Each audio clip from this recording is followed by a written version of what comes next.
بسم اللہ الرحمن الرحیم۔ السلام علیکم ورحمۃ اللہ۔ آپ دیکھ رہے ہیں کاشی عباسی یوٹیوب چینل۔ آج ہم آپ کے لیے لے کے آئے ہیں ایک خوبصورت کہانی۔ تو چلیے شروع کرتے ہیں آج کی یہ کہانی۔ ایران کا بادشاہ بہت دنوں سے پریشان تھا۔ یوں تو ہر طرف خوشحالی کا دور تھا، مگر بادشاہ کی پریشانی کی وجہ اس کی اکلوتی بیٹی تھی۔ ہر باپ کی طرح بادشاہ بھی اپنی بیٹی کی شادی کر کے اپنے فرض سے دوش ہونا چاہتا تھا، لیکن شہزادی نے بھی عجیب اعلان کر رکھا تھا کہ جو شخص شہزادی کے 3 سوالوں کے جواب دے گا، شہزادی اس سے شادی کرے گی۔ آس پاس کی ریاستوں کے کئی شہزادے آئے اور ناکام ہو گئے کیونکہ وہ شہزادی کے سوالات کے جواب نہ دے سکے۔ اس ملک میں ایک نوجوان رہتا تھا جس کا نام اعظم تھا۔ اس نے اپنے والد سے کہا کہ وہ بھی اپنی قسمت آزمانا چاہتا ہے۔ اعظم کے والد ایک عالم تھے اور برسوں سے لوگوں میں علم کی روشنیاں بانٹ رہے تھے۔ ملک کے بڑے بڑے قاضی، درباری اور کئی لوگ ان کے شاگرد تھے۔ باپ نے بیٹے کی خواہش دیکھی تو بولے، بیٹا اگر تم ناکام لوٹے تو تیرا کچھ نہیں جائے گا، مگر لوگ کیا کہیں گے کہ ایک عالم کا بیٹا ناکام لوٹ گیا۔ اعظم نے کہا، بڑے بڑے شہزادے ہار گئے ہیں اور اگر میں بھی ہار گیا تو کیا ہوگا؟ یہ تو مقابلہ ہے، کوئی بھی جیت سکتا ہے، شاید میں ہی وہ خوش نصیب ہوں جو جیت جاؤں۔ آخر باپ کو بیٹے کی ضد ماننی پڑی اور اعظم خوشی خوشی بادشاہ کے محل کی طرف چل پڑا۔ شہر میں یہ خبر جنگل میں آگ کی طرح پھیل گئی۔ مقررہ وقت پر محل لوگوں سے کھچا کھچ بھرا ہوا تھا۔ بادشاہ تخت پر بیٹھا تھا اور ملکہ عالیہ بھی محل میں موجود تھی۔ وزیر، امیر، درباری اور عوام الناس سب دربار میں موجود تھے۔ آخر شہزادی نے اپنا پہلا سوال کر ڈالا۔ شہزادی نے اپنی شہادت کی انگلی بلند کی۔ اعظم چند سیکنڈ سوچنے لگا اور اپنی شہادت کی انگلی کے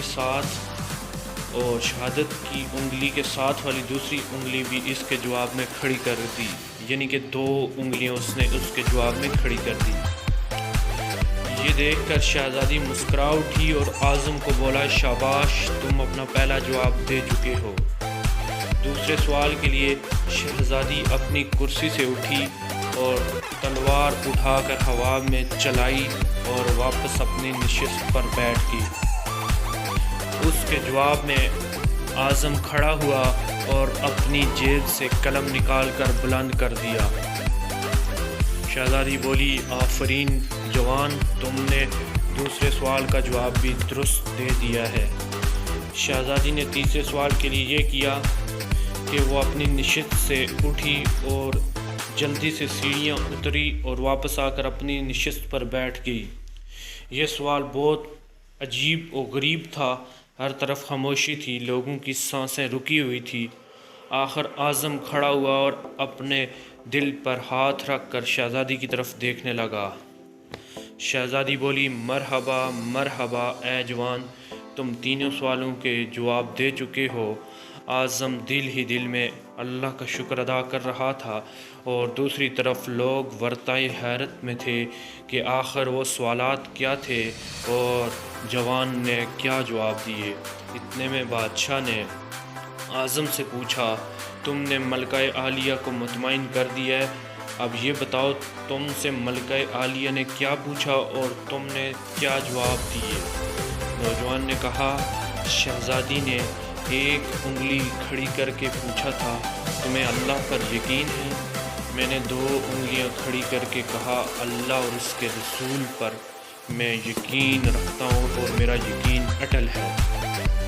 شہزادی نے دوسرا سوال کیا تھا کہ تلوار ہوا میں چلائی تھی کہ تلوار سے بڑا ہتھیار بھی کوئی ہے؟ تو میں نے جواب میں قلم نکالی کہ قلم کا وار تلوار سے بھی زیادہ طاقتور ہے۔ شہزادی نے تیسرا سوال کیا تھا کہ شہزادی سیڑھیاں چڑھی اور تھک کر آ کر بیٹھ گئی۔ انہوں نے پوچھا تھا کہ تھک چکی ہوں مگر میرے جسم کی ایک چیز نہیں تھکی۔ میں نے دل پر ہاتھ رکھ کر کہا تھا وہ دل ہے جو نہیں تھکا۔ بادشاہ نے اعظم کو گلے لگا کر کہا کہ میری شہزادی کے حقدار تم ہی ہو۔ ناظرین، بے شک اللہ تعالیٰ اور اس کے رسول پر ایمان اٹل ہے، اور دوسرا دنیا میں قلم کی طاقت سب سے خطرناک ہے، اور تیسرا دل جو ہمیشہ سے دھڑکتا ہے اور آج تک نہیں تھکا۔ بہت شکریہ آپ تمام ناظرین کا۔ تو اگر آپ کو ہماری ویڈیو پسند آئی ہو پلیز لائک، شیئر اور کمنٹس ضرور کیجیے گا۔ Thank you so much.